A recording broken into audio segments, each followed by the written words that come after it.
All right. So, consciousness.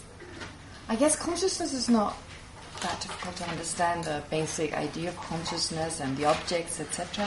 What gets complicated are the different ways of dividing it. That's where it gets complicated. Plus, those different divisions, they overlap. Conceptual, non-conceptual, correct, wrong.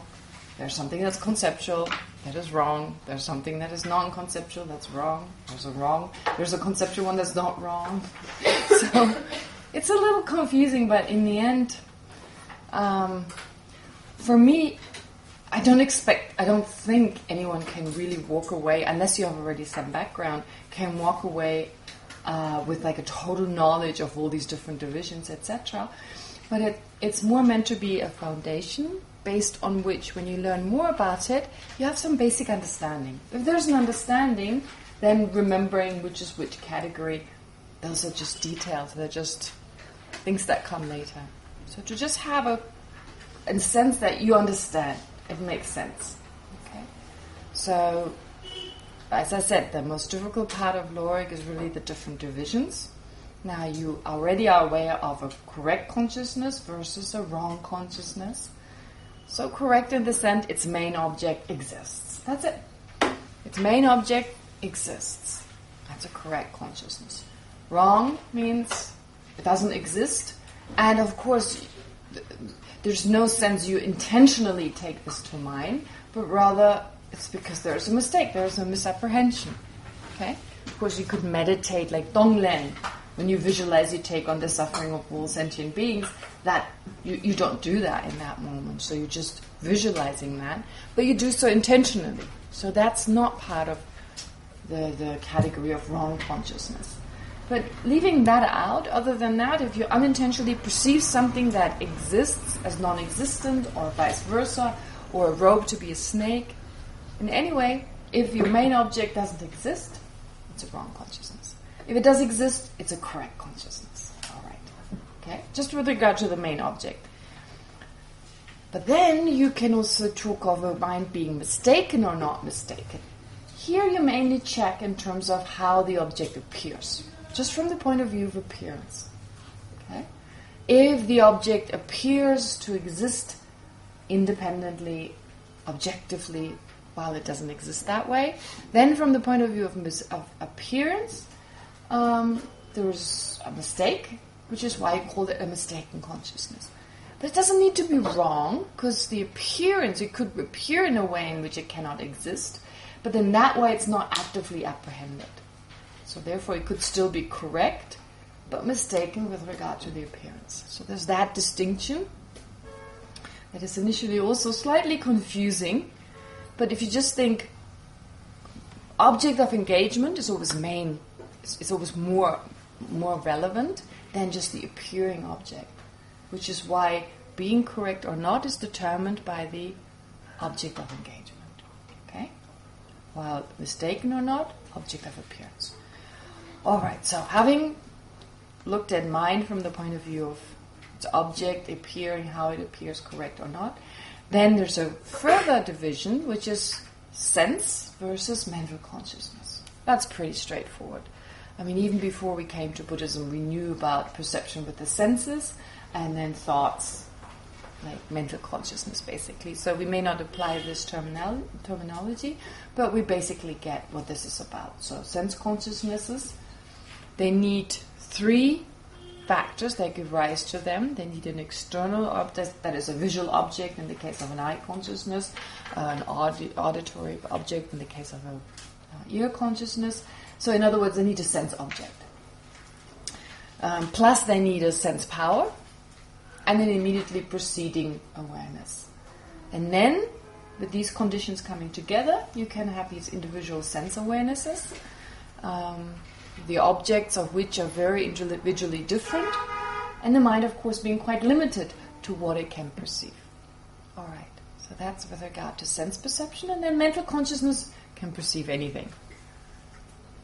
Sense consciousnesses are not always present. When we sleep, when we're unconscious, that is when we faint, When we die, the sense consciousnesses, they use the word dissolve. They kind of disappear temporarily. When you fall asleep, the next morning they rise again. When you die, you're reborn and they rise again. In fact, falling asleep and waking up is very similar to the process of dying and being reborn. Very similar. So we die a little death every day. Right? So the process of the mind growing subtler and then growing coarser again, very similar. So therefore, sense consciousnesses versus mental consciousnesses. So that's one way of dividing them.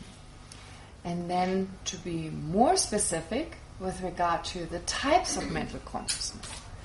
What kind of mental consciousnesses are there? And of course, in Buddhism, the main consciousness, the most important consciousness is the mental consciousness. Because you don't meditate with your sense consciousnesses. You can use your sense consciousnesses, such as the body consciousness, to use the mental consciousness to observe the breath. Sure, they assist you.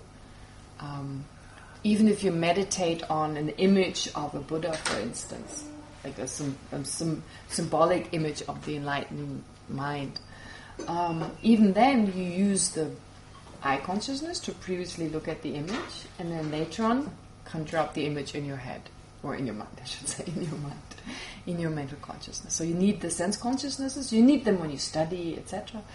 But nonetheless, the main consciousness we're interested in is the mental consciousness. That also defines you as a person. Right? I mean, if you think of another person, their exterior is only the first impression. It is secondary. The moment you get to know them, I mean, if they're externally extremely beautiful, but they're really nasty, right? We can stay around them for that long.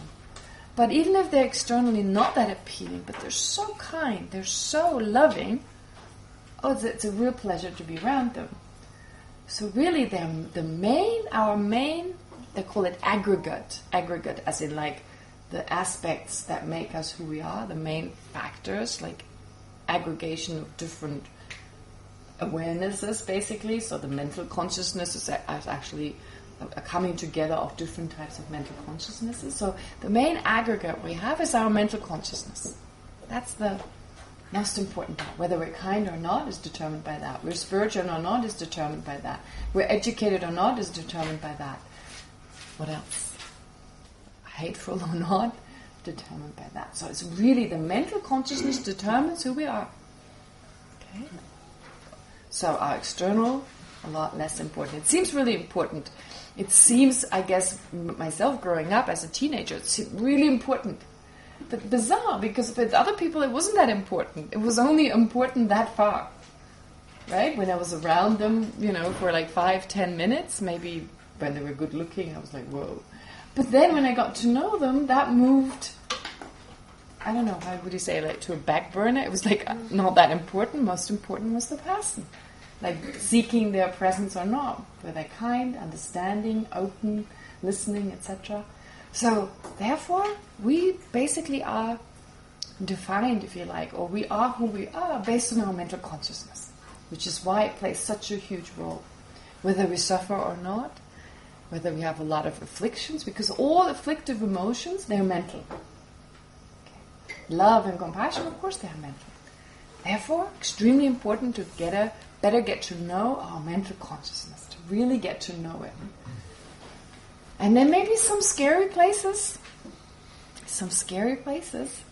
in the sense that they're emotions that we know they're there, we don't want them to be there, and every now and then they pop up. Okay? And fear is the main problem in this case. It's really the main problem. So there are techniques in Buddhism where you generate a type of objectivity, a relative objectivity. You can never be totally objective, but of course there's a relative objectivity. To kind of just allow them to come up and to watch them gently with curiosity. Okay? So that would be one way of dealing with them, and just allowing them to come and observe them, being accepting, and just get to know them with a sense of curiosity. You can sit in the front, it's okay. No problem. All right. Anyway, so therefore, mental consciousness being so important, and I say a little bit more as we go along about emotions, etc. But as regard to the mental consciousness, it's also important to understand that there's a type of mind that's called conceptual mind. That is important in so many different ways. Because our conceptual mind is the most active one. It's the one that is always there. It's the one that keeps talking when we're meditating. It's the one that keeps telling you stuff and they can't shut up. And sometimes it's like one thought after the other, and sometimes it's quiet for a second and you're like, yeah, I can do it. Oh, no, it's back.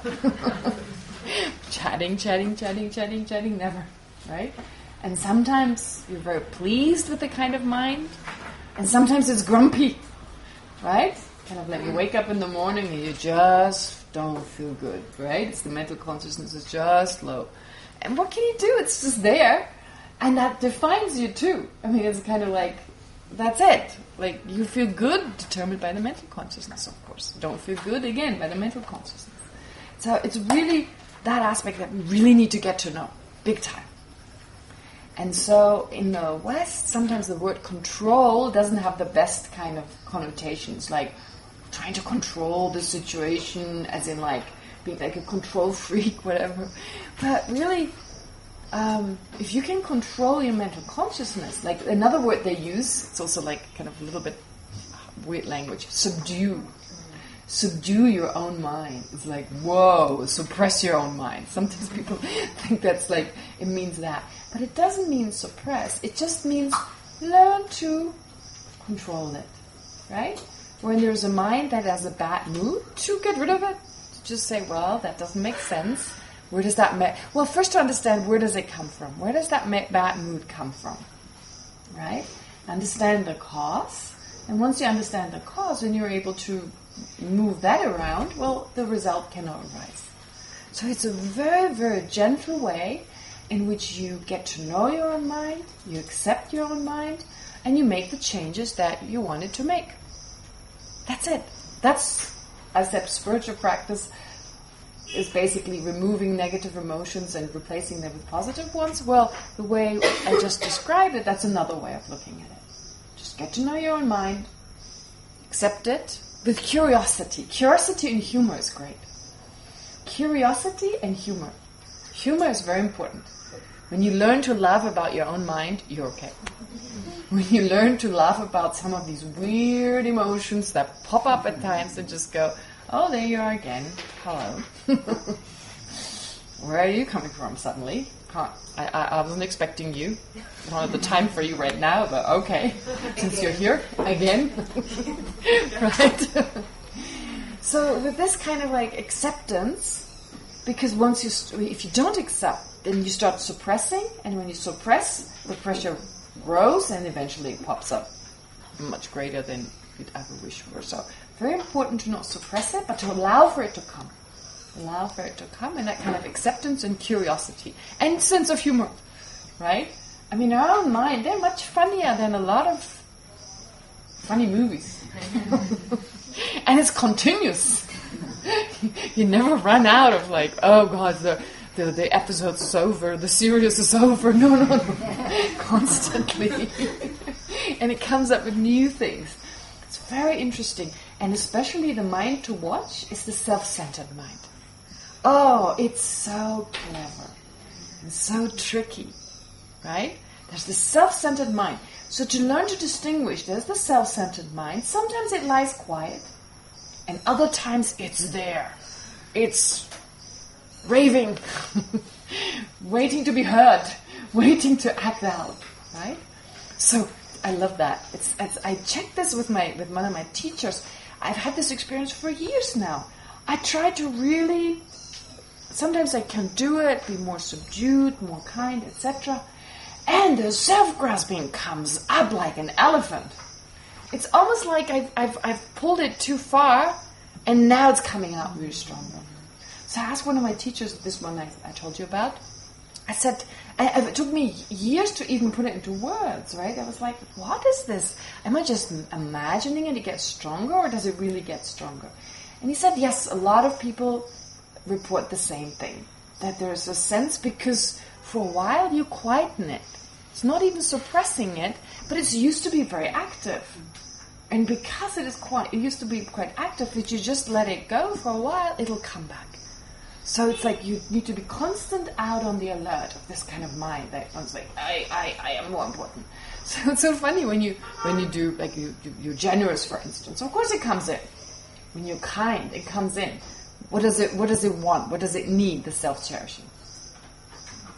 It needs to be seen. It needs people to know how generous you are. It needs people to know how kind you are, how loving you are, right? It sneaks in all the time. So I'm not saying our activities, like when we're really there for someone, we listen to them, but sooner or later it'll be like, all right, I'm right here. Now I'm expecting something back. Gratitude at least, or something, right? So there it is. And to just not be upset with it, because that doesn't help, but just say, aha, there you are. All right, you're demanding something. And oftentimes with this kind of humor, with this sense of humor, you can then kind of let it go. Okay? Kind of like, almost like having an inner dialogue. There's a book, there's a whole text that his Holiness once taught some years ago, with wisdom and the self-cherishing having a dialogue. It's a really interesting book. It's all about like, well, yeah, but I'm important, so please don't ignore me. And the wisdom was like, well, but what you're perceiving is not actually there, so really you should check. It's really an interesting book. What's the name? Oh, I forget now. It's only in Tibetan. Sorry, has not been translated yet. And I think we need to have a Western style version of that, because some of it is very kind of ancient Tibetan kind of style. So I think we can have a funnier, kind of more entertaining version of that. But I just like the idea of that. Parts of it I found extremely helpful. Other parts are much more philosophical. So we can have it much more to like everyday, kind of like back and forth and back and forth. Anyway. So the point being that you get to know the self-grasping, etc. But part of getting to know your own mind is also getting to know conceptual versus non-conceptual mind. So that's what we've been discussing yesterday. As I said before, our conceptual mind our mental consciousness is 99.9%, even more percent, basically conceptual. So there are only very few non-conceptual minds, and they arise usually in our dreams, if they are at all do. Therefore, important to not just understand the mental consciousness, but also the conceptual mind, because it uses those generalities that I've discussed, meaning generalities, generic images, and those are just generalities. They're not the actual thing. So it's important to understand that, because it leads us to generalize. There is a tendency, because we use these generalizations, that when we think about something, we just have that general sense of the thing, and that's, to us it suffices. We're satisfied with that, and I believe that leads to racism. Right? You have a general sense, you get to know a certain group of people, and maybe this group of people happen to behave in a certain way. I know, someone from Spain or Germany or somewhere, it doesn't matter, from any kind of country, just to give an example. So from that country, they behave in a certain way, and they are from, let's say, from Germany or some other country, and then you associate that behavior with that country. Okay? But there's probably no correlation with those people coming from that group, from that ethnicity. So therefore, again, the problem being, we generalize. Those people are from that country, they behave like that, all people are like that. So we have these general concepts already. We're using general ideas, meaning generalities, that help us to get at something. So they appear. When you think of this person, of a person from that nationality, that general characteristic, that general sense of that person appears to the mind, and through that you then think about such a person. And if you're stuck in your perception of someone, you end up having very generalized notions of a person of a certain nationality, etc. Does that make sense? So to become aware that our conceptual minds, they don't see things as they are. They have just a very general sense of phenomena. So conceptual minds are very similar to words. Words. Now that seems weird. In Buddhism, a word is a sound. A word is not the written word. A written word is just the symbolic, it's just the representation, if you like, or the symbol for the spoken word. So a word such as table. Does it fully express the table? No. The word merely conveys opposite from not table. Right? It merely eliminates anything that's not table. When you hear the word, when I say table, just a general kind of sense, table. So in the same way, when you think table, all you do, when you just think table, you're not conveying, your mind doesn't think of anything more than just opposite from not table. But that mind.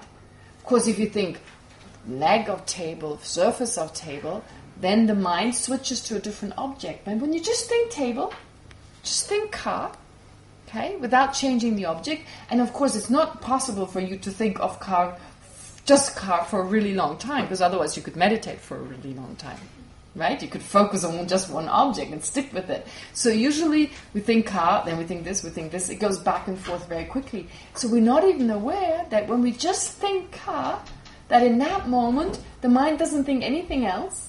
It just negates not car. Okay? And therefore, that being the case, well, words are similar. When I say car, what I'm saying, what I'm expressing, is just the opposite of not car. I'm just negating not car with that word. Just with that word. And what you hear is also that. Okay? So there's a strong correlation between conceptual consciousness and words. In fact, Buddhas are different, but for us ordinary beings, before I speak a word, I have a motivation to do so. So there's a conceptual mind. Then you hear the word. If your ear consciousness is not an awareness to which the object merely appears, but is not ascertained, then in that case, you also have a moment of thinking about the word. Kind of it registers, if you like, with your conceptual mind. So there's this constant interaction between conceptual mind wishing to say something, then the word is expressed, it gives rise to another conceptual mind. And of course, my generic image, when I intend to say table, my sense of table is slightly different from your generic image once you think about me saying table. So even though we think we communicate completely, but of course we don't. Right? I mean, I have a certain sense of it. So just because we use the same word doesn't mean we think of it in the same way. Of course, to a certain degree, we're all aware of it. But sometimes we have a really eloquent conversation, like a really open kind of conversation with another person, and we really feel, oh, I totally got it across, but probably not exactly. I mean, we do understand each other. Of course, the more words we use, the more we can actually express. So basically, words, of course, are very helpful, are very important, and the more words you know, of course, the more you can also express, the more you can use those words to think about things. They help you to think about things. Certain things you cannot think about unless you have something to refer to it. Okay? This adds a complication. Because we talk about meaning generality in general. Meaning generality. That is the word that is used generally, as in like that's the more known term, as the thing, the generic image that helps us to get at the object. But there's another word, which is called the sound generality. Right? Meaning generality, sound generality. Now that sounds terrible. Come on, sound generality. That sounds like in a music store or somewhere, like music somewhere. But actually, it's quite easy. It's quite easy. It means that not only when you think about something, for instance, you think about the ocean. Okay? So there's a general image of the ocean appearing, what you associate with the ocean when you're thinking about ocean. But then if you know the word ocean, you're very likely to also have that word appear to you, mixed with what the ocean means to you. So the word appears to the mind and what it refers to. Now you need some time to become aware of that. But I can give you an example. If you don't know what the ocean is, if you've never been near the ocean, you have no idea what it is. And for the first time, someone uses the word ocean. Can you think about it? Sure. You think about ocean, but all you have is the word. You can only take the word to mind. So you think ocean, ocean, ocean. Doesn't refer to the actual ocean to you, but you can still take that word. That was one case. Or you don't know the word ocean. Sorry. In this case, when you hear the word ocean, you get used to that word and you think about ocean. People keep talking about it, but you don't know what it really refers to. Then to your conceptual mind, only the sound generality. The generality of that word, of the sound, ocean. Only that appears to your mind as a representation of the ocean. And of course you cannot really understand what the ocean is with just that. Or taking another person who don't know, let's say someone sees the ocean for the first time, but they don't know what it's called. They have no word to describe it. And in fact, they don't need a word to describe it. They have this image, right? They go back to their room, and because of their memory of what they saw on that day, it seems like the ocean is frozen in memory. Maybe it's a sound that appears, actually like the sound of the water. Maybe it is the blueness of the ocean with the sky in the back. That appears to the mind, but not mixed with any word, because I don't know what it is. And then, once you know the word plus what it refers to, both appear mixed to that mind. It's the sound and the meaning. They appear both at the same time. And in that way, the conceptual mind is able to think about ocean. Now, we don't think in just single words usually, right? It's not like ocean, ocean, ocean, ocean. We have whole sentences. So what I just told you is a very simple version of you having thoughts. And so, have you noticed, asked you before, that you think in a certain language?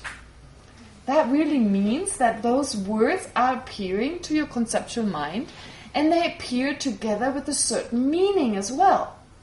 Right? They're images that, if you visualize yourself, for instance, going to the bathroom, you keep thinking about it, and the bathroom appears, the one that you're thinking of going to, like your first choice here in Toshita, for instance, right? You pick and choose some. Whether you end up going there is a different matter. But the point is, like, you really want to go to the bathroom. You've been sitting here and like, should I get up now or should I? There's no break.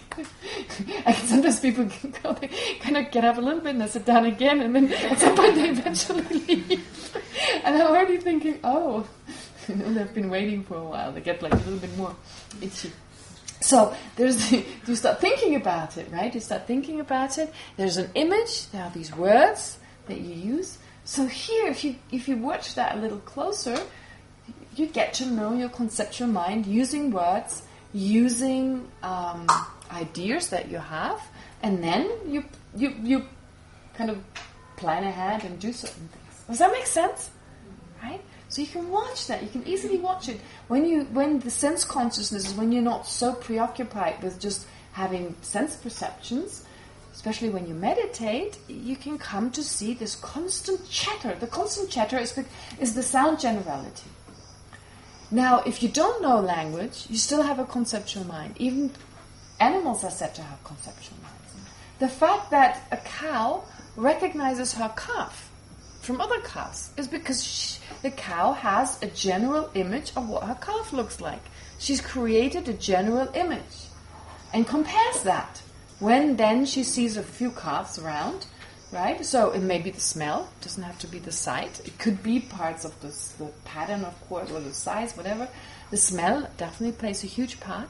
So the mental consciousness of perceiving the general image of her calf then allows her to recognize her calf. So animals have, from a Buddhist point of view, animals and human beings are quite similar from the point of view of definitely having thought. But very simple thought. I mean, much simpler than ours.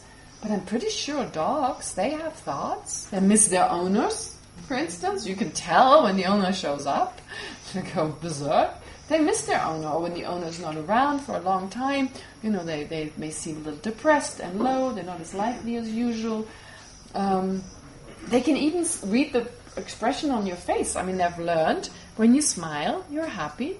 When you don't smile, you're not. There have been lots of tests that they can actually read your expressions. I don't think they were born with it, but they learned through conditioning. So conditioning is nothing else but a conceptual mind creating a generic image, putting that together with what it means, and then acting accordingly. Right? So, therefore, animals, as well as any life form means like any sentient being, has a certain degree, and even if it's just very simple, food. That's all it is. Food. Right? I mean, the sentient beings definitely move away from danger. Right? You poke, like you go to an ant like that, and it realizes very quickly, oh, danger, and it moves in the other direction. So it's able to identify. So in modern science, there's until recently, it's been only instinct, as if there were little machines. As if there were machines and it was just happening automatically. But from Buddhist point of view, it's always been seen that animals have feelings, pleasant and unpleasant, and just as us, they try to avoid unpleasant ones and move towards pleasant ones. And so there's also a conceptual, of course, thinking ahead, planning ahead, no. In a lot of animals, some forms of apes, possible. I mean, kind of like using tools to crack a nut or whatever. Sure, that is the case. Some animals, I mean, there are these experiments with gorillas that can even use sign language. About 2,000 signs. There was this very famous one who could say sorry when he was a little naughty. Afterwards, he said sorry and stuff. So, whoa, kind of impressive. You could really feel as a sentient being there, much more so than with a fly, for instance. Can it wait? You'll be the first to... Just a clarification. Animals do plan ahead. Birds make nest. You're right. That's true. And start, storing up food. Yes, you're right. Animals do plan ahead. You're right. I mean, it's not just apes. It's actually, yes. Building nests, of course, very important part. Yes. So definitely a certain degree of planning ahead. Maybe not to the same degree as human beings, but yeah, absolutely right. So, anyway, what I'm trying to say is that the same mechanism is at work, except they lack the sophistication that you find in humans. So in terms of language. So returning to us as humans, therefore our conceptual mind is our reality. It's our reality. Like what we think of reality, it's this interplay between sense perception, which of course we know it's very limited. It is mistaken with regard to certain appearances. It is limited and still great. I mean, oh my God, I don't want to miss out on it. But of course we don't perceive a lot of things around us. They're actually there, like lots of rays, gamma rays, radio waves, right, X-rays, etc. All these we cannot perceive, and there's a lot more. So a lot of things, of course, we don't perceive. We can only see at a certain proximity. Okay? We can only perceive a certain amount of smell. Not much more, not like animals can do, for instance, dogs. Anyway, and then we have our conceptual mind that now makes sense of this reality through thinking this is this, this is this, this is this. So the mind labels. Okay, it's that process of labeling. It doesn't have to be together with the sound generality. It doesn't have to be labeling with a word. It can do so without, but because we are using language, so we still very much, most of our conceptual minds, they are using a certain language. You use a language. Not every sentence. Sorry, not every thought. Not every thought uses a language. I caught myself having a thought and I couldn't identify which language it was. Well, since I live here, and I speak 3 languages, and depending on who I'm with, it changes. So it becomes a little bit more obvious. When I spend a lot of time with Tibetans, it's more Tibetan. When I'm in Germany, it's German. And when I'm with you guys, like these days, it's English. Mainly, because I speak my English. So, therefore, I do notice what language. In fact, when I learned Tibetan, I forced myself to think in Tibetan. Because it's a good way to get a better feeling for the language. So I actually forced myself, that is, try to formulate sentences in my head. Like, instead of thinking in English, I need to go to the bathroom or what have you, I should do my laundry, I tried to do it in Tibetan. Of course, I ended up having to look up a lot of words while trying to formulate one thought. It's take a little longer. But in that way, I just got more into the language. Gained more of a feeling for the language. But anyway, that's just as a technique. What I'm trying to say is here that, therefore, our sense of reality is really governed by our mental consciousness, that is our conceptual mind. These images we have, these generalities we use, words, but also generalities, the representation of what, for instance, the ocean means to us. So, I mean, come on, how much ocean can we really think about if we have only a very general representation of what the ocean is? So we really have a very limited sense of reality. We can expand on that greatly, but just think, if you think of like a table and just one type of table appears, breakfast table or your table, and it's just this frozen, it's almost like frozen in time kind of image of a table, of course it's limited. It's a limited kind of perception. So our realities, first of all, are individually totally different. Actually, we may assume that we have very similar realities, but like we come together here in this room a few hours every day, and then we go to our individual rooms. We are in a different place when we eat, right? In different places. And already there, it's quite different. Even when you're sitting here, what I'm doing, what you're doing is very different. And then you sit in individual different places. You have a different background, different family, maybe a different culture, okay? Different upbringing, of course. And so, actually, it's so individually different. So you have your own reality, I have my own, everyone has their own reality. So from a Buddhist point of view, that is reality. Reality is the summary of everyone's reality. Nothing more, nothing less. There's no separate reality than that, other than the summary of all living beings' reality. Okay? It's another way for saying phenomena exist subjectively.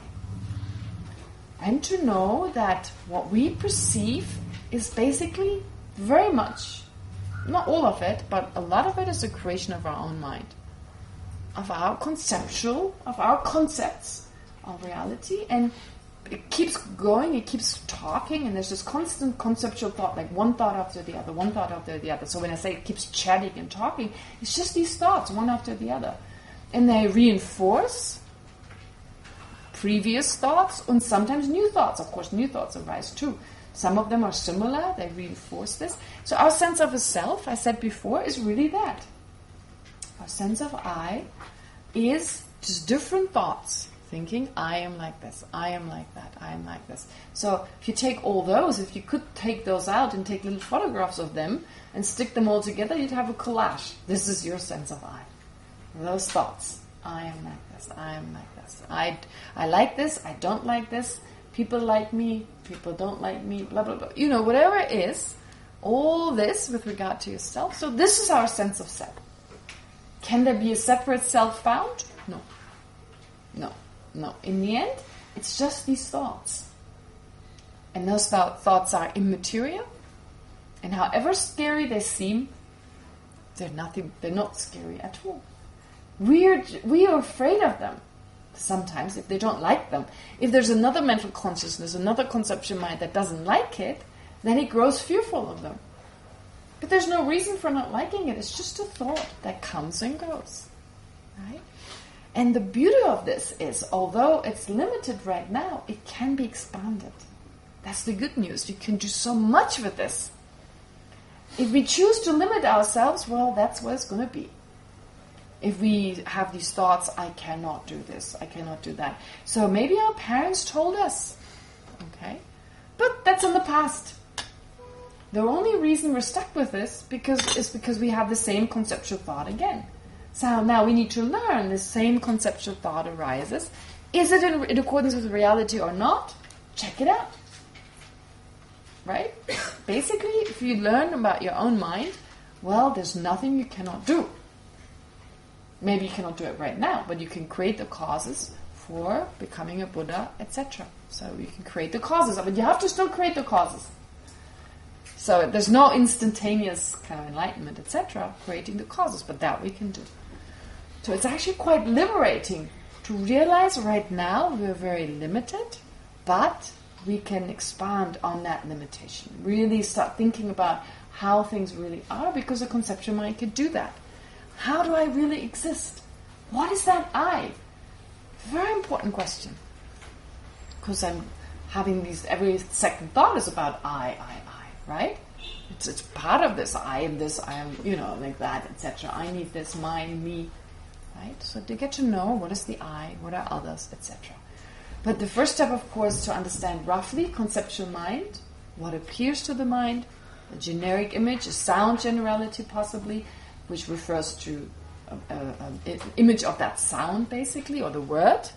It's not the word itself, because it's sound. It's not sound, but it's a general image of the word. Okay. If I ask you, formulate a sentence in your mind, right?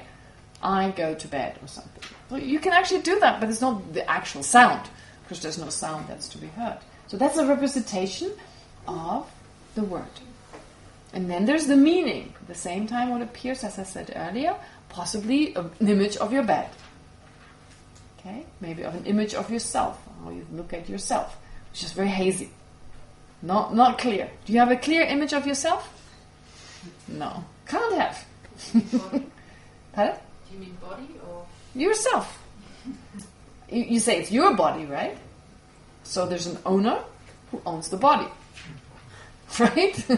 So if you think of yourself as the body, that's not you, that's your body. Right? So there's a sense of my body. And when you say I was hurt, right? Another person hurts you, even without touching you, you wouldn't say they hurt my body. You'd say they hurt my feeling. Which feeling is to be seen? Which feeling was hurt? Right? What happened? I had a bug. You had a bug. Okay. All right, great. So having said all this, just to give you the context again, and then go back to this kind of difficult way of speaking. Where did we get to? 22? 22. Yeah. All right, so now what we've heard is that we can use this conceptual mind to think about anything. We can think about emptiness. And once we come to an understanding of emptiness, we can transform that conceptual mind even into a direct perceiver. So all the limitations, those generic images, they fall away and you perceive it directly. Now please don't be discouraged by thinking, I have no idea what that is like. Of course you don't, because I don't think you have so far developed a direct perceiver of anything, because that takes time. And the way to develop it, well, is one factor you need to generate is concentration. So another function of conceptual minds is to find the object of meditation in order to generate more concentration. In the case of the practice of calm abiding, there's a meditation called calm abiding or shamatha meditation. First, we need to find the object of concentration, the object that is the meditative conceptual awareness, single-pointedly focusing on it. To find, the word find in Tibetan can be a little bit misleading. It's not like you're racing around the room trying to find the object of meditation, but you're trying to get your mind to focus on one object, to not go here and there, but rather, oh, that's my object. You kind of zoom. It's almost like you're scanning all the objects that there are initially. Different minds pop up and different objects appear, and then you zoom in onto the breathing. You place the mind, right? You place the mind on one object. That's the same as of all the ones that appear to you, finding that and placing the mind onto it. Okay? So, once you've done that, that's the easiest part. Holding it is difficult. Holding it with some clarity. This means that we have to conjure up the generic image of the object of meditation. So when you watch the breathing, you have actually in that moment, because the sense consciousness, the body consciousness is not meditating. Okay? So that's not the meditating mind. The meditating mind is the mental consciousness. Since that is conceptual, it can only get at its object by way of a generic image. And that is the generic image of the breath. It seems to be the actual breath, because it's so... You had a moment earlier, perception of the breath. I mean, this is like asking you, look at the wall in front of you and close your eyes. It's almost like, it's so fresh in your mind. Right? Look at the altar and close your eyes and allow it to appear. Does it appear very clearly? Of course it does. Right? It appears much clearer versus you taking an hour and then having it appear having it an hour later appearing, because then your memory has already lost parts of that appearance. But since you've seen it, that it gives rise to the mind holding it, the mental consciousness holding it, by way of a generic image now appearing. Generic image can very clearly appear. That happens when you meditate. When you meditate, focusing on the breath. Focusing on the breath, there's the breathing in, and then a moment later, they keep very quickly going back and forth. Very quickly, the moment later, you have a sense of a breath, breathing in, the sensation anywhere that you choose to observe the breath. And then if you think breathing in, breathing out, as some people like to do, then you have a sound generality too. Right? Sometimes they tell you, take breathing in and breathing out. Okay? It makes it a little easier. It's not saying that it's necessarily recommended, because then it's just that you don't get bored. Have a sound generality, which is the breathing in, breathing out, those words, and having a meaning generality, the sensation. So you get less bored. You have two things to think about, two things to hold. Okay? Yeah, I was going to say in a moment. Yeah. And the other thing would be to count. That's even better. Because instead of breathing in, breathing out, having only 2 words, or having 4 words, really, you have now 1, 2, 3, 4, 5, 6, 7, right? Again, keeping you busy with something. I mean, avoiding concentration. But of course, if you can avoid the counting and only watch that is said to be harder and therefore better. Okay? Better as in better for your concentration. But you start where you are, and it doesn't matter. You don't have to go to best right away. You start where you are. Whatever you can cope with. All right. But again, you see, everything can be explained based on the conceptual mind. So we usually understand this idea of breathing in, breathing out, focusing. But did we know until recently, one was the body consciousness, one is the mental consciousness, the conceptual mind with the generic image? Probably not. So this helps us, this understanding helps us to get a better sense of our mind. Right? And as you go along, you can actually, in each moment, identify this is this mind, this is that mind. And before long, you can actually slowly get a sense, you don't need an eye. You don't need an eye. They're just all these minds doing their thing, and they're really good at working with one another. You don't need a supervisor. Right? And it's fine, and you can relax, because you don't need to worry about the supervisor. The moment there's a sense there's an I there that's separate, you start worrying. Start worrying about that I. Right? So people sometimes have that sense. They start looking at their own mind and observing the mind, getting to know, and find there is no need for the I. Sometimes there's fear, but even that fear is not considered to be bad. Like, oh my God, I'm losing myself. There's fear, it's natural. It's considered to be a good fear. But sometimes there's a sense of relief. Oh, finally I don't need to worry about that I. And if I don't have to worry about I don't need to worry about mine and me and all that. And I can be concerned with everyone's welfare. Finally can really generate love and not just be my happiness, my well-being. Everyone's happiness, everyone's well-being. Right? And that is truly relaxing. And true peace can set in. We cannot be truly happy if there's always this kind of sense, I have to defend my I have to satisfy my I have to do, there's this constant, have you ever noticed how much fear there is with the I? And then for a few moments it's not there. some happiness, and sooner or later it sets in. Because we believe, besides these very intricate binds that work with one another so well, we believe there must be some supervisor. It's never been there. So we don't need to be scared. We don't go out of existence because we existed until now without this I. We're still around. So the sense of losing yourself, it won't happen because the I was never there. If it was there before and you just kicked it out, there's ground for worry. But that didn't happen. Right? So, therefore, part of what we just did, understanding just how you meditate, and that's why I described, you don't need an I. And when I say you meditate, I'm just labeling you on the basis of whichever mind is meditating right now. Okay? And that accounts for the fact that you're impermanent. Just because I say you all the time, the you is always a different basis. The you is always the different basis. It's never the same just because I call it the same name. So that's also confusing because I call this table in each moment. But don't get hung up on the meaning generality just because I keep calling it a table. And just because you may, when you think about it, have the same image, it doesn't make the table impermanent. It doesn't make anything impermanent.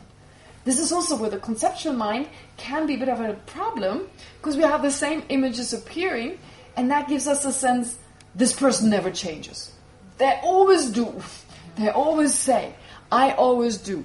This is like we're not really looking what's there in reality. Our conceptual mind recognizes the similarity and says, there, they never change. They're exactly the same. Okay? Okay? Like when I have, a moment of doubt or fear, every time that fear manifests differently, it's totally different in each moment. The situation is different, everything is different. But because I say, fear again, have that image of a general fear, have that word, and that was the same word and the same image I had yesterday, I believe it's permanent. No way you don't change. So the sense I don't change, which can be frustrating. Total misperception. Holding a grudge. That's my favorite. Sorry, you heard me say that so many times. Does everyone know what it means to hold a grudge? Yes.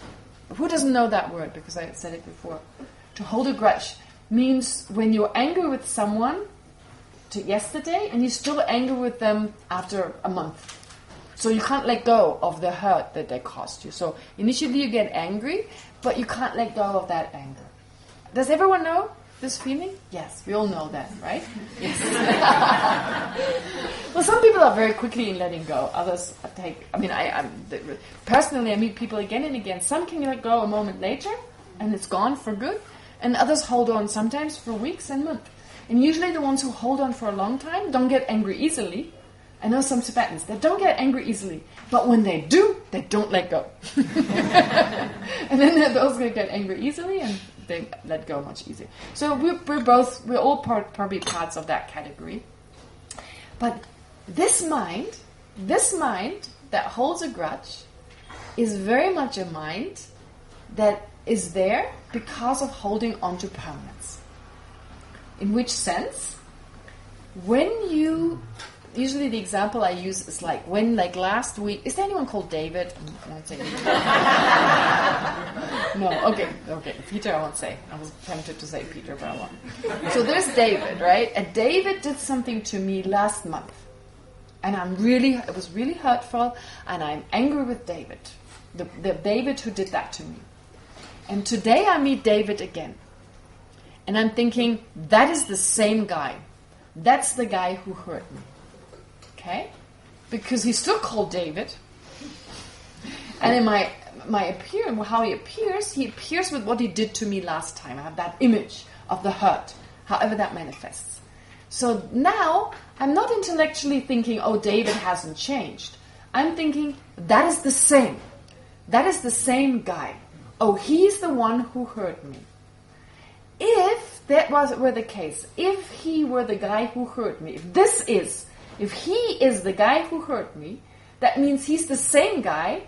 He's one with the guy who hurt me and the one in front of me. They're the same, because that's what I'm thinking. So in my mind, I'm thinking that's the same guy. By implication, I'm saying he hasn't changed. And the anger arises again. He's the one who hurt me. I'm not saying this person is not a continuation of that person. And maybe they will still want to hurt me.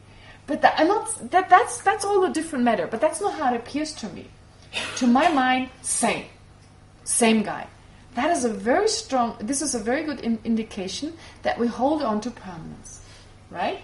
Maybe, I mean, let's take the scenario. David, he got angry in that moment because he had a crappy day, and right away he regretted what he did. And in fact, the other day when you were in a restaurant and someone paid for you and you don't know who it was actually David trying to make up, right? Okay. Right? As David does. Anyway, so you pay for the food, and he's ever since that time trying to make up. Not directly, he's been kind of scared to face you, or face me because we may get hit over the head or whatever. But, really feel regretful. So now when you meet David, who's been trying to patch things up, is this the same David? Obviously not, right? I mean, maybe in the meantime he actually, without me knowing, tried to save my life. Could also be, yeah, right? He did something, whatever, like you have to run, your fantasy has to run wild here, but, right? So he's not the same person. And still, to my mind, same guy. Because of the conceptual mind, taking to mind the hurt, saying, oh, that's David, bringing the two together. And here we have a classic example of a wrong consciousness, which then leads to an emotion which is not based in reality. Anger or this kind of resentment, which holding a grudge is a type of resentment that you cannot let go. And it's so, that type of resentment that continues on is actually bad for you. Literally really bad. It kind of does something to you. I mean, I was once angry with someone for 1 year. Oh, it gave me, it didn't give me an ulcer, but I could feel that pain. I couldn't let go. It was that. Every time I thought about this situation that had happened, I couldn't change the situation, and I was angry for a year. And that really reminds me of what the Buddha said. Anger or resentment is like eating poison and expecting the other person to die. Right? It's so bizarre. It's like you're eating poison. You're actually poisoning yourself with this. But somehow you feel like you're harming the other person with this. Right? You're actually harming yourself big time. Punishing them for their own good, that's a whole different matter, but that doesn't arise out of anger. Like a judge that puts someone in prison, they're usually not angry with the person who's done something. They're trying to, punish them, to show them, or to protect society, first of all, from being harmed, and then hopefully for that person to be reformed, and change their ways. So that's different. Okay? So you can see when you start looking at your own mind, if you're angry, and usually we all hold resentment, and you're usually with the people we're closest to. We do the cruel thing, not to the bus driver, not to the banana salesperson, no, to the people we're closest to. The people we have relationship with. The stronger our attachment, the more we try to hurt them. And we can, because they don't right away take off until they got enough. They do take off for good, right? I mean, our relationships, we say the cruelest things to the people we love. And fortunately, they keep a secret. Usually they don't go out. And of course, they hit back at us. So they have a good reason to keep whatever we've done secret, because they've done something similar. So some of these terrible fights between spouses, of course, between relatives, between children and parents, etc., siblings and so forth, it's because we're close to them. There's a certain degree of attachment. And a lot of the stuff that I described before, this like they're always the same, they don't change, all these whole stories, right? And not understanding the other person, that's such a big part of it. Just reacting right away instead of being calm and saying, look, the reason I'm acting like that is because I really feel hurt in that moment. If someone tells you that, how can you be angry? Right? We have fallen into these patterns again and again. He says such and such, and I automatically say such and such. And then he says automatically such, right? So, similar kind of, because we're back into those conceptual minds. We're kind of stuck in those minds as in like repeat themselves with these images. And the situation, of course, is different, but we interpret it in the same way, and we're back, didn't take out the garbage. Totally different situation, he or she didn't take out the garbage or whatever it is, right? But it's kind of like we're back to that conceptual mind, same image, same generic image, etc. So if you get to know your own mind, the problem is less with the garbage, it's more with my own conceptual mind, that I'm stuck in that. So if I want to make change, then I need to look at my own mind and try to slightly change it. What is the situation today, right? And try a different approach. And then it gives the other person, it allows... The thing is, like, the more we fight, we reach a point where we can no longer be with one another. That's it. End of story. Everyone can just take that much. One fight is not going to destroy a relationship. Right? And it leads to a lot of pain, especially if you have children. It leads to a lot of pain. And of course, we have all this story in the West. You have to be always in love. And if you're not in love when you're 50, well, better look for someone else. Of course, it's also a huge problem. It's also this funny idea, our funny idea of love. It's incredible. This whole romantic love. You spend some time with the Tibetans and you realize it's very different there. They don't even have a word for romantic love. They think it's totally ridiculous to tell each other I love you all the time when you know the other person loves you. Why do you have to say it all the time? Why do you have to give them cards and flowers and all that? I mean, it's nice, it is beautiful, but when it becomes obsessive, then it's a really problem. I mean, this is why Valentine's Day, the shops make so much money. Because we have such an obsession with hearing it again and again. I mean, that's a problem. We're attached to and we should be able to tell ourselves we're good that way and we're doing our best and feel loved by the other person. I mean, I'm not criticizing that just in general, but it leads to so much pain, right? It leads to so much pain. And the Tibetans, they don't have many of those issues. Little things that the other person did wrong and it blows up into a huge fight because, I don't know, they didn't smile or didn't say I love you enough times, right? I mean, I'm not making fun of this. Of course, it's different for everyone, but in some cases it's just a little extreme and it oftentimes it leads to a breakup, right? So to kind of check again, could be differently and to see a relationship, whatever was there in the beginning, whatever the movies show you. I know you know this intellectually, but it feels the sparkle has left our relationship. How often did I hear that? What sparkle? What do you expect? Right? The spark has left.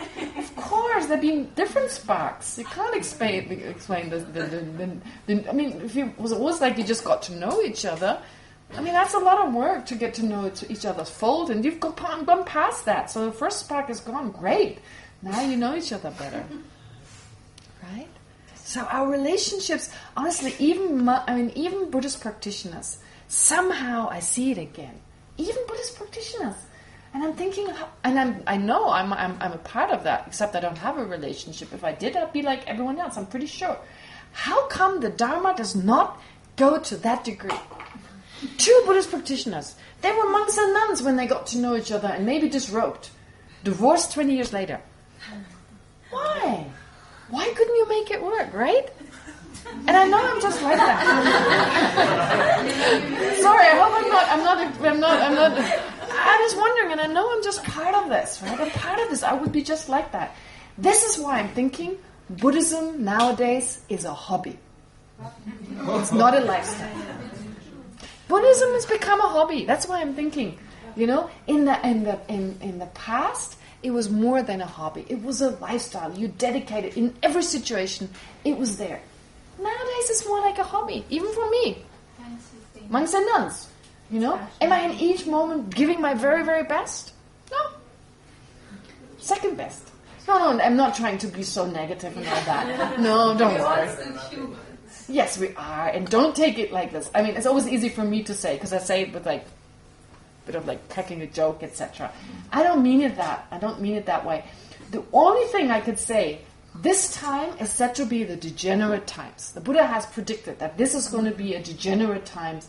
There's going to be distractions.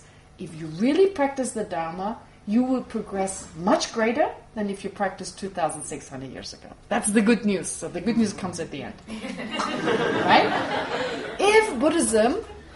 Do we need to take a break? Yeah, let's take a break. 15 minutes. On that good news. All right. If you have questions, you can come forward.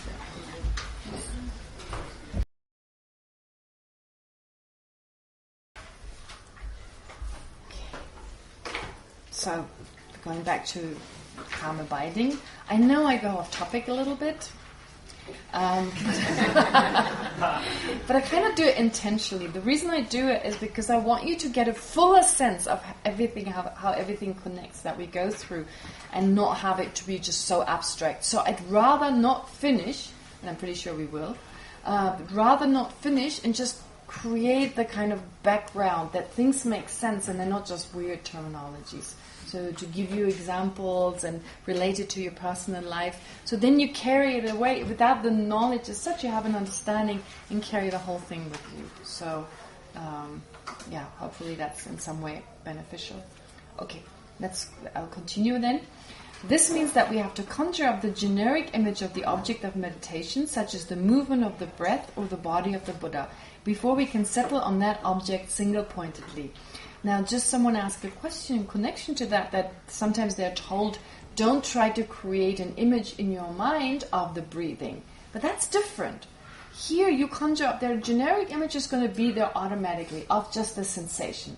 What they're asking you to do is, don't come up with some other image that is totally unrelated that helps you to stay with the object, kind of create something. No, you just want to observe. This is, of course, helpful for being in the present, if you like, when you do activities such as, just being right there when you do something, and do that with your full attention. In the same way you train yourself doing that with the breathing. Okay? So when you breathe, just focus the sensation and you'll automatically have a generic image. It's not like you have to make an effort. It'll be there. When you have a conceptual mind, the generic image is there. So no need to create a separate one, even though that seems to be suggested here. Okay, so first you need to create an image or settle your mind on an image, and then you can focus on it. And furthermore, the root of meditation is to maintain. This means that we have to conjure up the generic image of the object of meditation, such as the movement of the breath or the body of the Buddha, before we can settle on that object single-pointedly. Furthermore, the root of meditation is to maintain mindfulness, that is to hold the object without forgetting it. And for this, we need again conceptual minds. So, finding the object, holding the object. Mindfulness is actually in Tibetan, the word means to remember. To remember, in the sense like, to remember, this is what I'm focusing on. Remember, stay in the moment. Remember, watch the breathing. You see, I don't know, have you ever had this, when you try to recite a prayer, for instance, and when you recite it, you get distracted. Right? You get distracted. Like, you can halfway through, you can focus on the meaning, and then you get distracted. Have you ever had that? Or you try to focus on a mantra. Have you ever had that? Of course you have. So like you recite Om Mani Padme Hum. Mani Padme Hum. You try to focus on the meaning of that, and then before long, suddenly you're taking off. Your mind takes off. So here, you're trying to remember to stay with the object. That's what mindfulness is. Stay with the object. Remember to stay with the object. What your mind does is it forgets to stay with the object because some more exciting idea pops up. An image, right? The mind is so used to not staying with one object, it gets bored, in other words. When we say we get bored, it's really our mental consciousness getting bored with the same object, needing to be distracted. So that's therefore being bored and giving into our boredom becomes an obstacle to concentration. And that can actually, in extreme cases, it can turn into, what is it called? This disorder where children cannot... ADHD. It becomes ADHD, where it's you so quickly go from one object to the next, you can no longer focus to the same degree as your peers. We all have ADHD, actually. As long as you don't have calm abiding, we all have ADHD. In comparison to a person with calm abiding who can be focused on the same object. What does it mean to have calm abiding? It means to be able to remain on the same object with the same clarity and the same strength of mind or intensity for the 6th of a day. Which means 6 of 24 hours? 4 hours. 4 hours. Who can do that? So, anyone who cannot do it has got a case of ADHD. Right? Some form of ADHD. Yeah. This, what is it called exactly? Attention deficit disorder. Yeah, we have a deficit in terms of paying attention for 4 hours. even an hour. Okay. All right. Regarding the practices of the method aspect of the Buddhist path, all awarenesses that pertain to the method aspect in the continuums of sentient beings are also necessarily conceptual. So here the text is just saying, conceptual minds are good. Although they're limited, they're all we have right now. They're great. We use them to understand emptiness, of course, like the wisdom aspect, and transform that understanding into direct perception. We use them to generate concentration, because that's conceptual. And all our other awarenesses, such as love, compassion, all that are part of the method side, until you're Buddha, they will always be conceptual. So don't, just because it's limited, don't feel that they're not very, very helpful. Because despite their limitations, they can become a tool to overcome our limitations. People sometimes ask that, well, if all you have is a limited mind, how can you overcome with a limited mind, can you overcome the limitations? And I ask you a very simple question. When you do physical yoga, like Buddhists talk about mental yoga, but there's of course physical yoga, as it's usually known as yoga. So you utilize yoga as a tool to overcome your physical limitations. Do you agree? Do you get a new body that doesn't have those limitations, and with that body you train yourself to overcome the limitations, or do you use a limited body as your basis, which you train to then overcome your limitations? We have a limited body, right? We never wonder, how can I get rid of these limitations with limited body? We kind of have a sense that it's possible. This body has the potential to become more flexible, etc. So you use a non-flexible body to become more flexible. In the same way, we have a mind that is not flexible. It's actually stiff. Our mind is pretty stiff. We're like these non-yogis, non-yoga practitioners who never even lift their arms or legs, really, right? So initially, requires some effort. But like when you do this more and more, you become better at it, so eventually it gets easier. So we use a limited mind to transform that limited mind into an unlimited mind. So don't seek any other types of awareness. Take what you have and transform that, because you can transform it. Because we have Buddha nature. Because we have the potential to transform it. That's just another way of saying Buddha nature. Okay. So regarding the practices of the method aspect of the Buddhist path, all awarenesses that pertain to the method aspect in the continuum of sentient beings are also necessarily conceptual, of course. Bodhicitta, love, compassion, generosity, morality, patience, they're all conceptual minds, wishing types of awareness. They transform into non-conceptual, direct perceivers only when achieving the state of a Buddha. In brief, conceptual minds have a great potential and are vital in taking us closer to liberation and Buddhahood. However, conceptual awarenesses can only serve as the cause of suffering and misery, since all afflictions can also serve as the cause of suffering and misery, since all afflictions such as ignorance, anger, attachment, arrogance, etc. are conceptual. So they can also be negative. Okay? Sense consciousnesses are always neutral. They cannot be virtuous or non-virtuous. Therefore, all non-virtuous consciousnesses are necessarily conceptual. Right?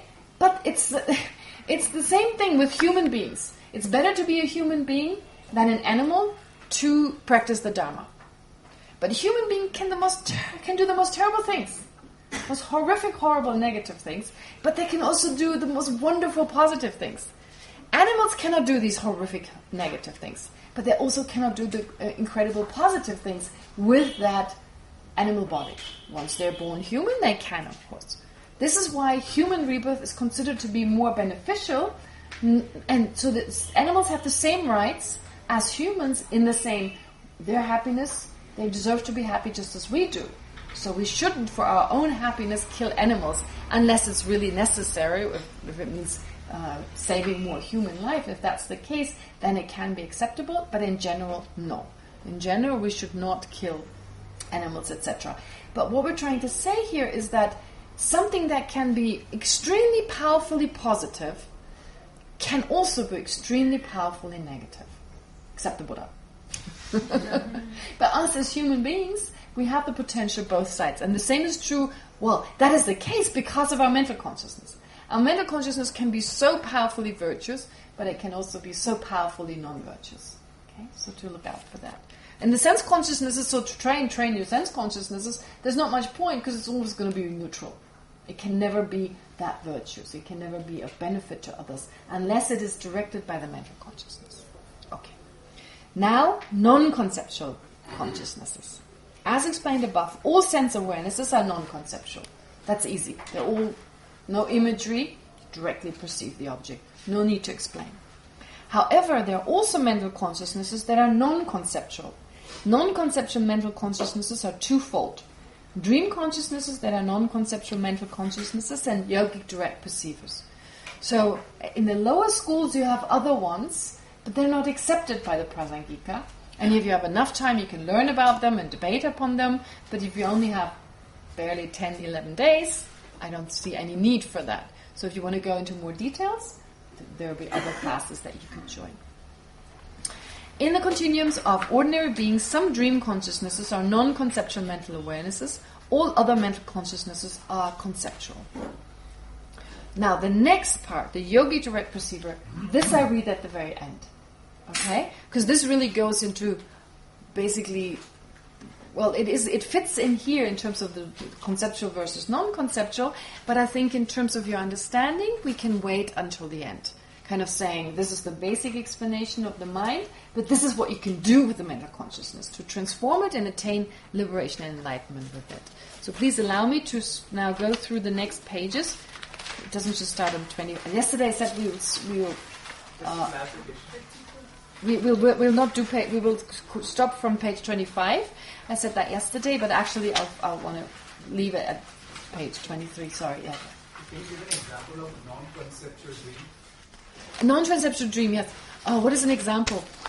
Well, I guess a very vivid dream, extremely vivid dream. I don't know how else to put it. Where there's no generic image, like it's totally as if you were to perceive the imagery, like the whatever. Like even in your dream, of course, you perceive sight, sound, etc. The dream consciousness, you're under the illusion you're actually seeing someone with your eye consciousness, with your ear consciousness, you're hearing someone.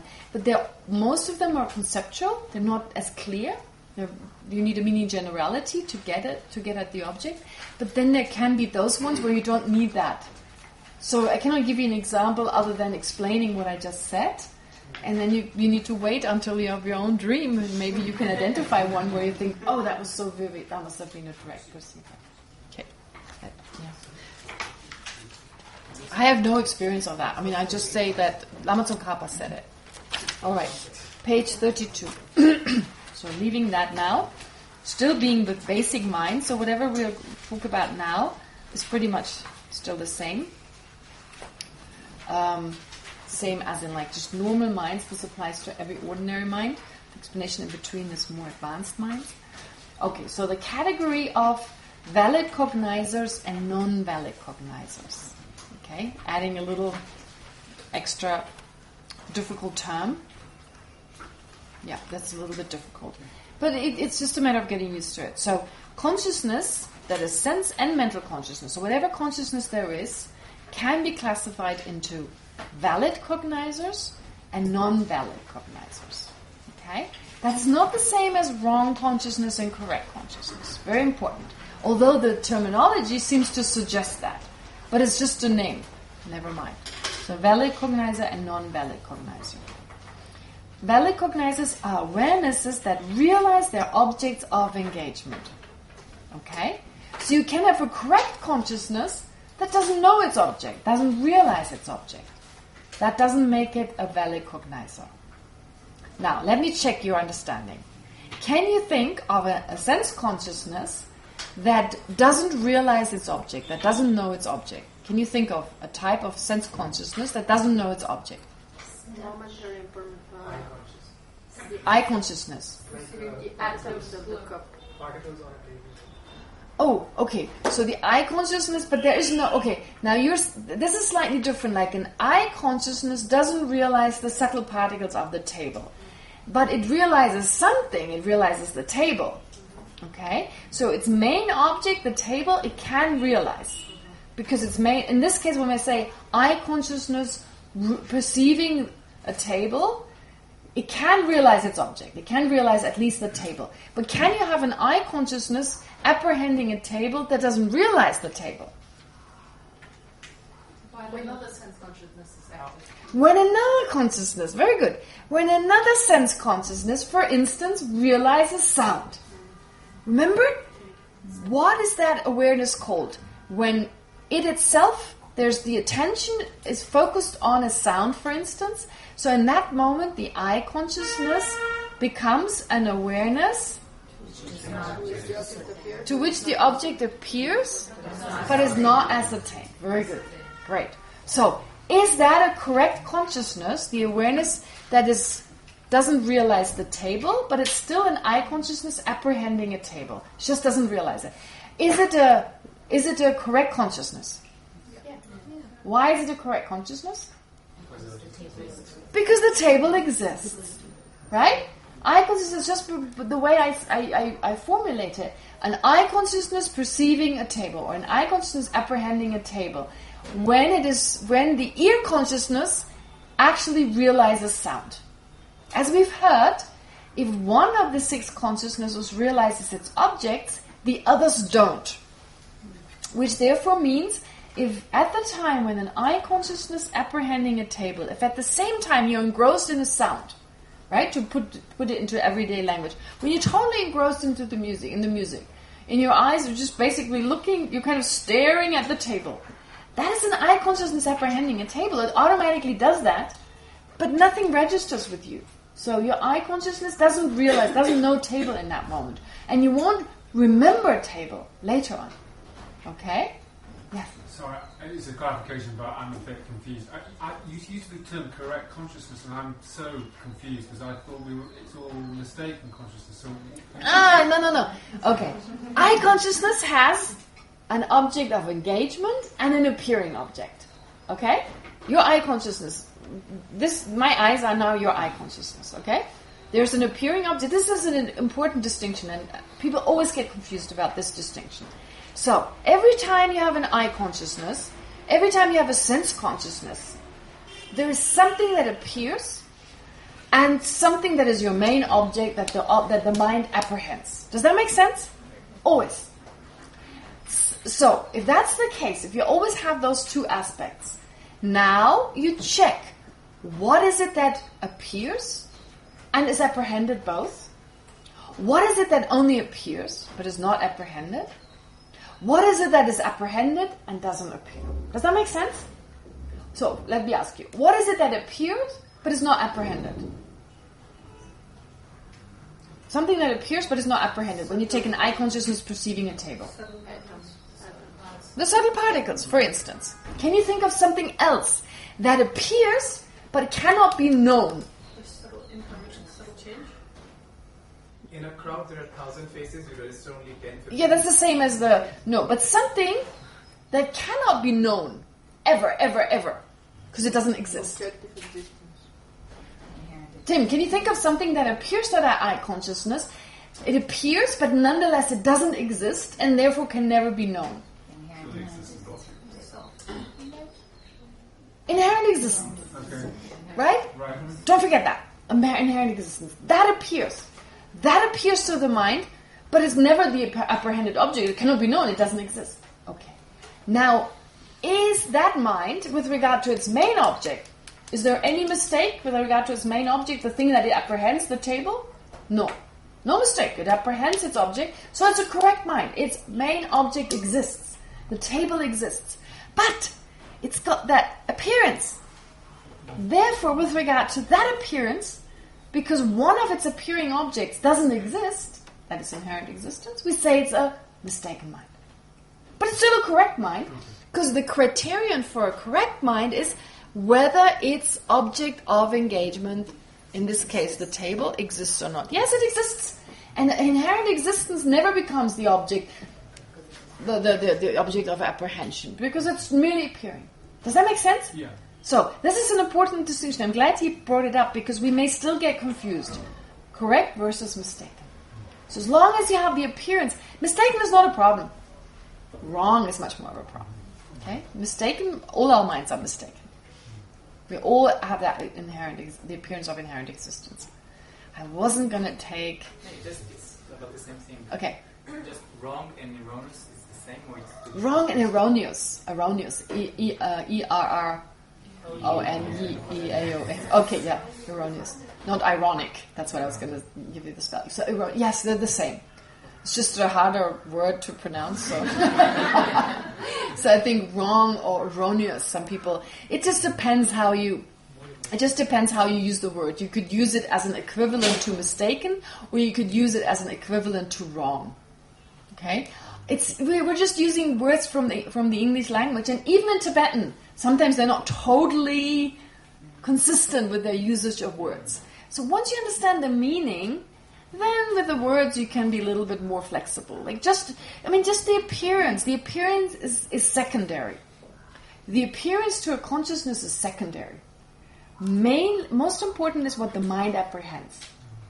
That's the main aspect. What appears, what doesn't appear, all sorts of stuff can appear, like in an optical illusion. Stuff appears, and we can still fully function in this world, right? Because what we apprehend, that's important. Therefore, if the object of apprehension doesn't exist, what you apprehend doesn't exist, what the object of engagement, then you can have a problem. But just the appearance, if you're not fooled by the appearance, you're right. So we distinguish between mistaken, just regarding the appearance, and wrong with regard to the object of apprehension, the main object in particular, right? Usually it's the main object. Does that make sense? Just getting used to it a little bit, and after a while it will become second nature. Okay? Great. But now there's a new addition, because just being correct doesn't mean the mind knows its object. So we need another word that distinguishes between minds that incontrovertibly know their objects versus minds that are merely correct. Okay? Because incontrovertible knowledge, why would I bother about that? I don't care about sense consciousnesses that know their objects so much. But I've mentioned that before. In order to really remove our misapprehension of reality, our wrong view, not only having the appearance of inherent existence, but with our mental consciousness actively apprehending phenomena to exist inherently. And we all have that. Unless you're already liberated. You have that active wrong consciousness, a mental consciousness, a conceptual mind that wrongly perceives, grasps. Like when we say grasping at the self, that is a mind that wrongly apprehends an inherently existent self. You cannot have a sense consciousness that does that. Sense consciousnesses don't grasp at inherent existence. They grasp at, colors and shapes. They get colors and shapes wrong. They get sounds wrong. They get, sense objects wrong. But they don't get something as inherent existence wrong. That is where the mental consciousness makes mistakes. Now, this mistake is huge. It's big. It's the cause for all our trouble. We can blame everyone else. In the end, it comes down to that misapprehension. So, how can we remove it? By understanding the opposite. By understanding lack of inherent existence. Non-existence of inherent existence, if you like.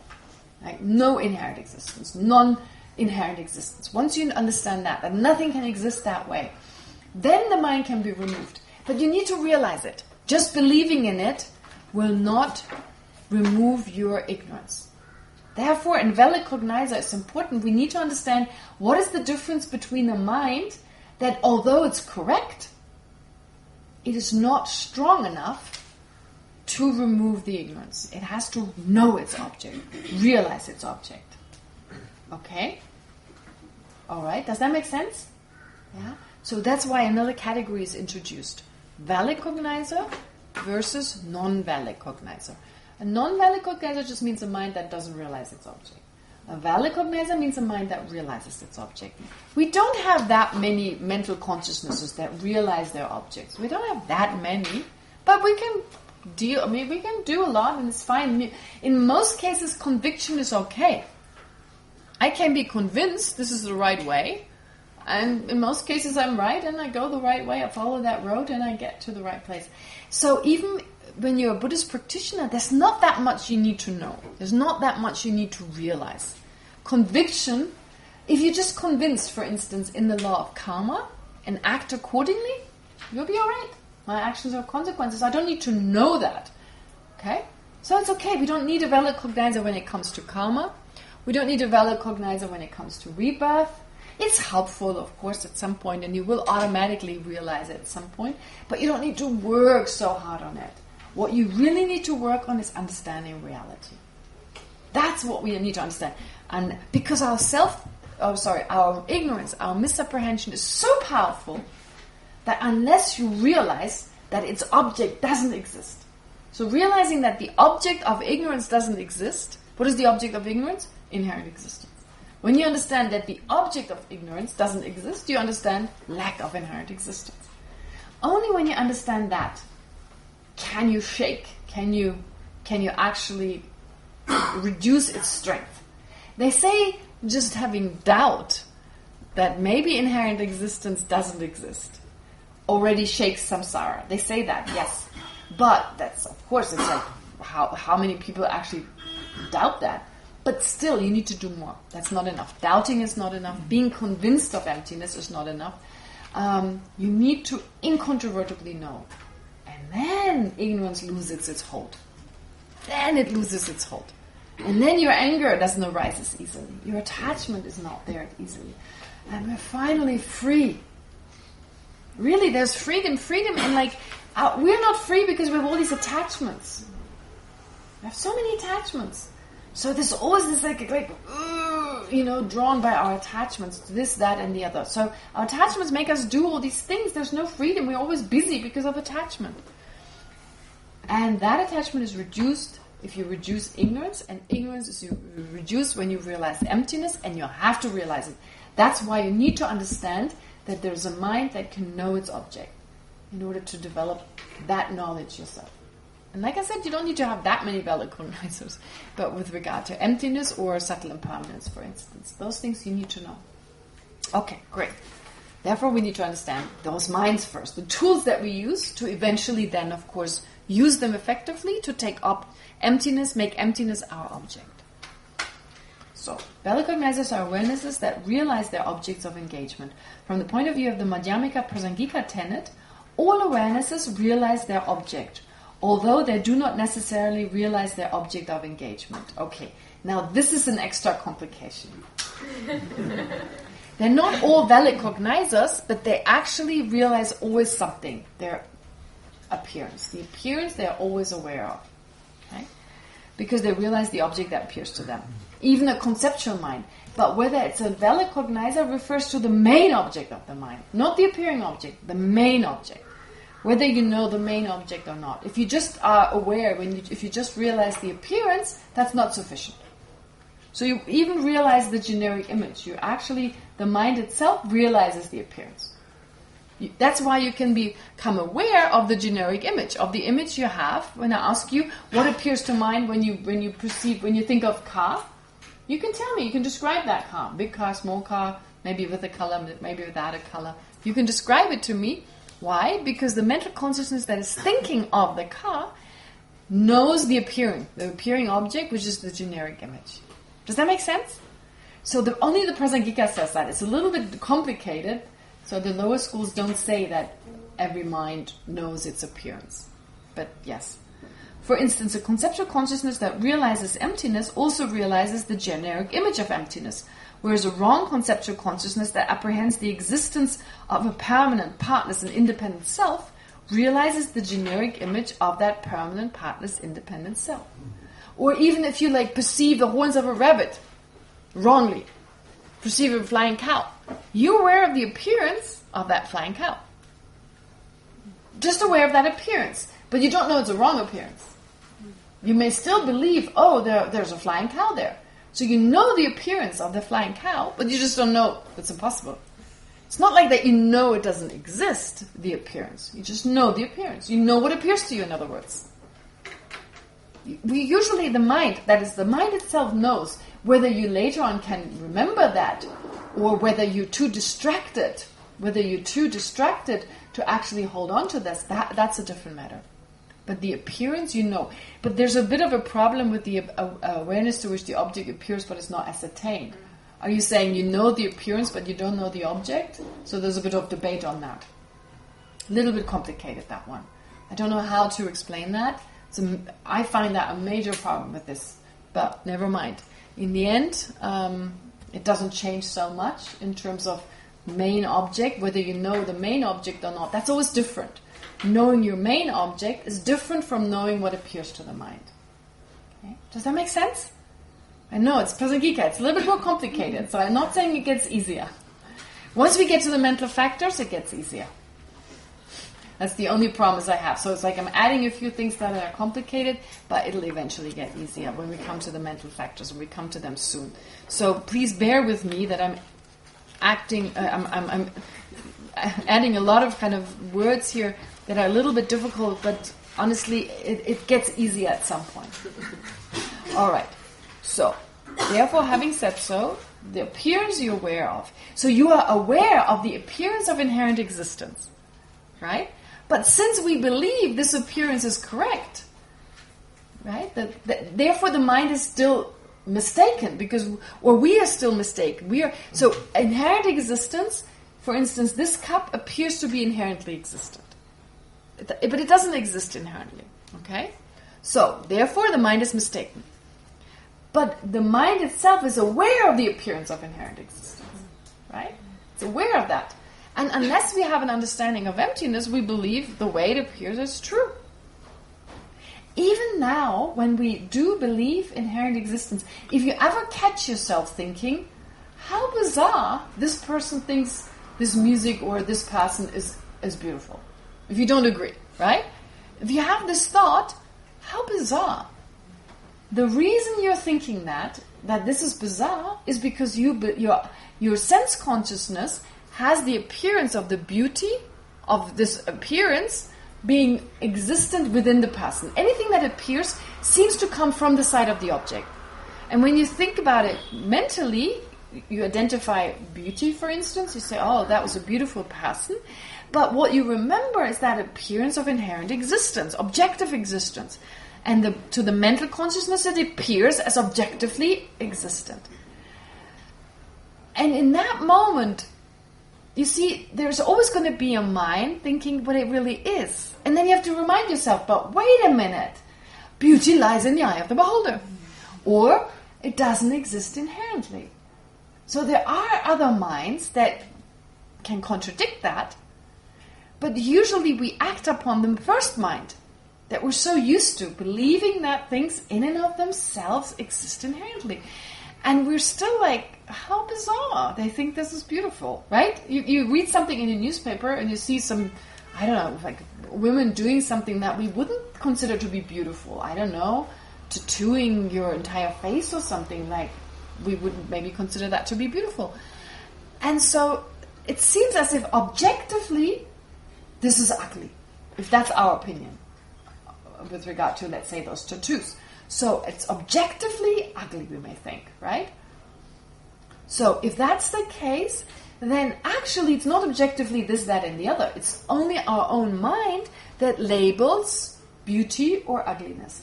But there's this appearance to the mind of inherent existence. And we're aware of that. And the mental consciousness, because of its habit, perceives that appearance to be correct, is aware of the appearance, and holds on to it, and therefore we have the sense this person is ugly. And that's a wrong consciousness. And that's a wrong consciousness. Then we have wrong consciousness the whole time. Not all the When time. it's You can have a correct consciousness saying, but actually it doesn't exist that way. Remind yourself. And you can just think of so believing it's ugly, you see, ugly and beautiful exist. All right? Ugly and beautiful exist. There's ugly and there's beautiful. Only when you believe it to be objectively ugly, then you have a problem. Just thinking ugly, that's not a problem. Because things are ugly or beautiful. They are. Because conventionally, we impute them. We say, this is long. So therefore long exists. but long only in relation to something else, not inherently. So if I think this stick exists inherently long, or this person is inherently ugly, then I have a wrong consciousness. And oftentimes it's mixed. The stronger I feel about it, when there's anger, when I go, oh, how can they do this to their face or something, right? And sometimes we get angry, although it's not our place to be angry, but still we do. We feel aggressive about this. How could they do this? Or how could someone else do this to them, or whatever? Then usually this anger is an exaggerated emotion. There's usually a sense of it's inherently ugly. But not in all moments. We may just label, oh, ugly, without a strong emotional response. And that's not when inherent existence mixes in. Does that make sense? It's not in all cases. For us, ugliness may be a little bit harder because that seems so relative. So how can you say something is ugly or beautiful? But it's still conventional. Still conventional. Am I making sense? So check your own mind. Just check your own mind. It's a good way to respond. Like, okay, I consider this beautiful, but that's my opinion. It's to me. In relation to me, it's beautiful. It's not beautiful in and of itself. It's not. Check your attachment. When you have attachment, you see the object of you do that. Just before the attachment arises, there was the exaggerating attitude which perceives the beauty as inherently beautiful. That you need to check out. You need to look out for it and remind yourself. If you can remind yourself in that moment that is not inherently beautiful, attachment will not arise, at least not that strongly. Very important, very important. So that's why we learn about this. I've said it a few times, but you need to hear it over and over. Great. Okay. I'm torn. Should I take questions? But if I take questions now, I only have a few minutes, and not everyone will ask their question. Should I continue with this, and I start with question and answer after class? Continue. Do you allow me to continue? I know. For clarification, when you say realize, does that mean to know and to cognize? To realize means to incontrovertibly know, means to incontrovertibly cognize, to know without a doubt. Yes. So realize, cognize, it's not used that much, and know incontrovertibly. So the strongest word is to realize. That is used a lot. When you say, in mind, realizing emptiness always means incontrovertible understanding or knowledge. That's direct. Not direct. Doesn't have to be direct. It can also be conceptual. You can conceptually know something. You can know from memory or whatever, can actually know something. But of course you can also be mistaken. And often we distinguish between those two, but we sometimes don't know. In my case, do I know or do I wrongly perceive? That's a challenge. We can say in general that's the criterion, but in our own case we don't know necessarily. Anyway, so furthermore, sense consciousnesses realize the appearance of their object of engagement. They realize the appearance, but they still don't know whether it's the appearance is correct or not. Therefore, an eye consciousness that realizes blue also realizes the appearance of blue, whereas a wrong sense consciousness that apprehends a coiled speckled rope to be a snake realizes the appearance of a coiled speckled rope to be a snake. It realizes that. It just doesn't know whether it's wrong or not. Please note that even though a coiled speckled rope being a snake does not exist and therefore cannot be realized, the appearance of a coiled speckled rope being a snake does exist. Right? So sometimes people say, yeah, but horns of a rabbit exist because they appear to my mind. The appearance exists, but not the flying cow, not the horns of the rabbit. The appearance of inherent existence exists. That's the whole problem, exactly. But sometimes we have a hard time distinguishing between the appearance, of course, exists. It appears. So the appearance exists. But that which appears doesn't exist. Very important distinction. Does that make sense? All right. In general, there are two types of valid cognizer. A direct one and an inferential one. So you can directly know something. Yeah, Tim. He's my total measurement. Oh, it's great. Yeah, I know exactly. I feel like he represents everyone here. So it's great because I've used already so many terrible words, like weird words, and then I add direct and inferential. And he's just laughing. No, it's good. I'm glad Tim does that, so then I can always react accordingly. Okay. Direct valid cognizers and inferential valid cognizers. Examples of direct valid cognizers are yogic direct perceivers and sense consciousnesses that realize their objects of engagement. They're not conceptual. They directly know their objects. Okay? So they directly know their objects. Inferential cognizers are conceptual consciousnesses that realize their objects, but they're hidden. They're hidden to the mind. Okay? So for them, these objects are hidden. They realize them in dependence on a correct reason. So for a yogic direct perceiver, emptiness is not hidden. They realize it automatically. Through the force of meditation, emptiness has become very obvious. Right? And it's because you've trained your mind to such a degree. You have this mind, you train that mind, you develop that mind, and you just know emptiness. And your sense consciousnesses, they also know their sense objects. We're so trained since we were little to identify objects. Even when we were very little, at least we were able to see colors and shapes. And then slowly that became more and more sophisticated. We can recognize more things because of our mental consciousness, of course, making sense of our world. Makes total sense. But there's a lot of things we have no direct access to. But we use those minds all the time. We have inferential cognizers all the time. We just don't call them that. We never analyze them. I mean, a fireman, right? A fireman, a firewoman. Good example. They walk towards a building, they look at the smoke, and they go, oh, it's that type of fire. So, they say, they have a reasoning. In this building, there's this type of fire, because there's this type of smoke. Wherever you have that smoke, you must have that type of fire. And in that building, you have that type of smoke. Based on that, you can know. We use it all the time. We infer. Not always correctly. This person makes a grumpy face, they must be grumpy.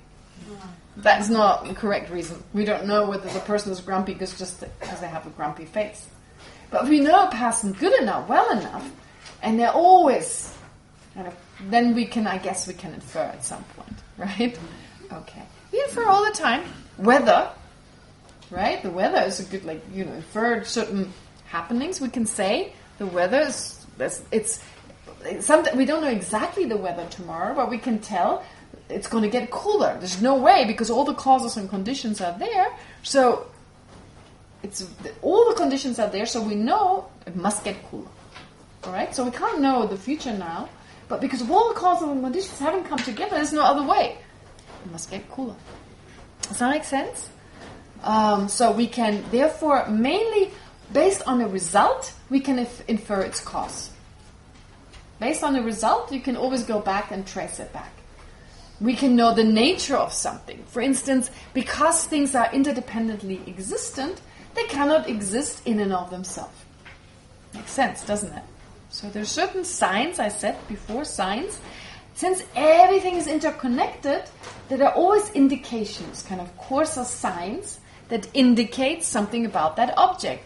And whatever it is about that object, it may be hidden to us. And still we can come to understand it. Does that make sense? And we do that all the time. Modern science is very much based on inferential understanding. Right? A lot of things, we can't see atoms, etc. And still we can know so much about them through inference. Mathematics, etc., all that can help us.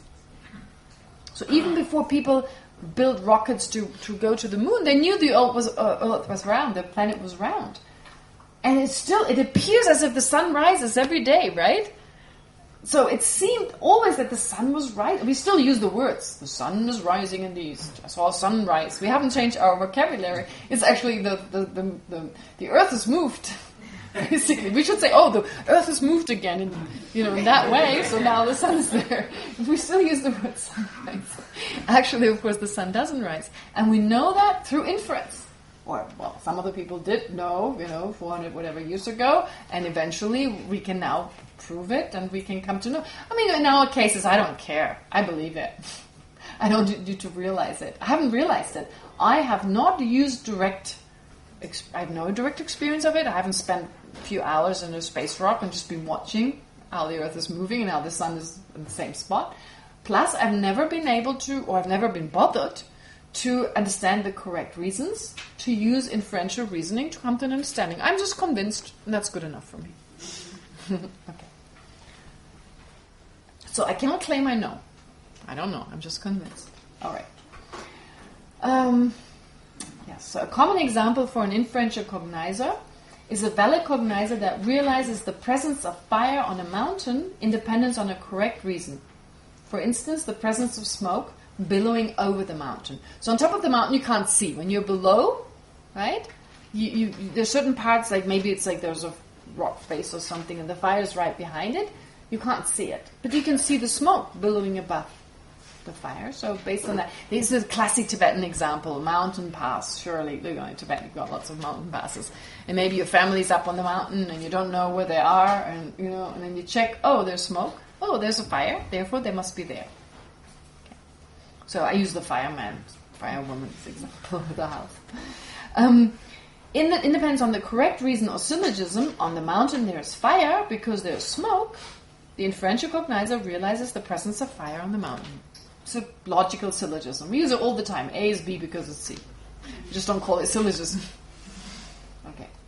Please note that even though the presence of fire on the mountain is not a hidden phenomenon, it is a hidden phenomenon for the inferential cognizer realizing the presence of fire on the mountain, because it is a hidden phenomenon from the perspective of the observer, in whose continuum the inferential cognizer arises. So fire in general is not a hidden phenomenon, but fire in that location to that person is hidden. And then of course there are objects that because of our wrong views are always hidden to us, no matter whether we stand on the mountain or below the mountain. Inherent existence is, as long as we have ignorance, it's always a hidden phenomenon. Okay? It is a hidden phenomenon from the perspective, okay, I said that. From the point of view of the Dharma, inferential cognizers are extremely important, because the only way to initially realize a hidden phenomenon is by relying on an inferential cognizer, a mind that thinks about certain logical reasons and then infers the existence of something that is not directly obvious. Okay? So just inferring. If you take smoke and fire, take that example, no one doesn't understand that example, right? We use it all the time. It's like, wherever there's smoke, there's fire, blah, blah, blah. Like, we use this as an example. So we're all familiar with that. The moment you have a problem with this, just, if I say, this table doesn't exist inherently, it's not obvious to me, because it exists interdependently. That's easier to understand, at least the coarser levels of interdependence. So, being interdependent is like the smoke, which indicates doesn't exist inherently, like the fire. So just think of that example. That's the basic example, which you understand that you can infer something from that. You can then apply that to any reason, however difficult it sounds. In the case of initially realizing emptiness, before practitioners can cultivate an inferential cognizer that realizes, for instance, the car's emptiness of intrinsic existence, they need to reflect on a correct reason.